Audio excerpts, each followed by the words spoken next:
အဲ့တော့ subject ဘတ်တူဘီ adjective လေးလာတဲ့အခါမှာဘတ်တူဘီရဲ့နောက်မှာ adjective ပဲလိုက်တာလားမဟုတ်ပါဘူးဘာလဲလိုက်နေတော့ noun လဲလိုက်ပါသေးတယ် adjective ပြီးဘာလဲလိုက်သေးတော့ verb ing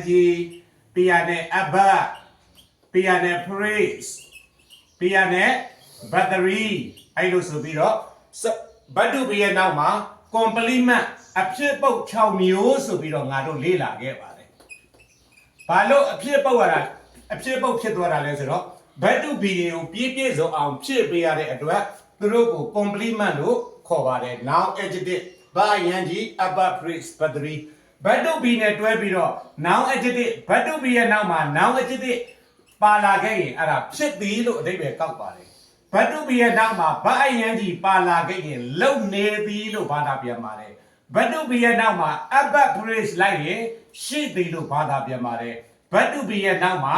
battery လိုက်လာရင်တော့ passive voice မှာပဲအလောက်ခံရသည်ဆိုပြီးတော့ငါတို့ဒီထပ်ပြီးတော့လေ့လာရပါမယ်အဲ့တော့ verb to be ရဲ့နောက်မှာ noun adjective verb ing adverb phrase battery တွေဂရုစိုက်လေ့လာတဲ့အခါမှာအားလုံးတစ်ချက်သတိထားရမှာက verb to be ရဲ့နောက်မှာ verb တွေနဲ့ပတ်သက်ပြီးလိုက်လာတာက verb ing ရဲ့ battery ရဲ့ပါပဲ verb 1လည်းမပါဘူး verb 2လည်းမပါဘူးအဲ့တော့ပြောလို့တာက verb 1နဲ့ verb 2တွေသုံးတော့မယ်ဆိုရင် subject နဲ့သူနဲ့ကြားမှာဘယ်တော့မှ verb to be မထည့်ပါနဲ့အဲ့တော့ဒီမှာအဓိကပြောလို့တာကဘာလဲဆိုတော့တချို့အင်္ဂလိပ်စာအခြေခံအားနေတဲ့ပုံကိုယ်တွေမကွဲသေးတာ are you နဲ့ do you ဘာကွာလဲဆိုတာပါ are you လို့ပြောလိုက်ရင် are က verb to be ပါ are you လို့ပြောလိုက်ရင် are you ရဲ့နောက်မှာ complement 6မျိုးတစ်မျိုးမျိုးလိုက်မှာပါ do you လို့ပြောလိုက်ရင် verb တွေကိုမေးခွန်းထုတ်ချင် do dash နဲ့ထုတ်ရပါတယ်အဲ့တော့ are you နဲ့ do you ဘာကွာလဲဆိုရင် are you ဆိုရင် complement 6မျိုးလိုက်ပါမယ် do you ဆိုရင် verb တွေလိုက်ပါမယ်အဲ့တော့ဒီနှမျိုးဘာကွာလဲသွားတိရာတိစသည်အဲ့ဒီနေဒီထိုင်ဒီအစရှိတဲ့ verb တွေမြန်မာစာကြောင်းတစ်ကြောင်းနောက်ဆုံးမှာဆုံးနေတယ်ဆိုရင် subject verb object မာနာပရိစ္ဆေတိုင်းနဲ့ရေးပါမယ်အဲ့လိုမဟုတ်ဘဲနဲ့ complement တစ်မျိုးမျိုးဆုံးနေတယ်ဆိုရင် subject verb to be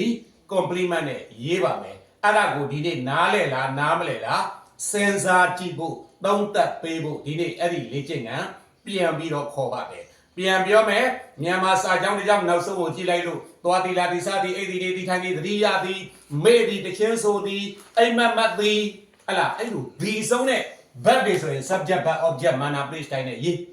အဲ့လိုမဟုတ်ဘဲနဲ့ဟလာ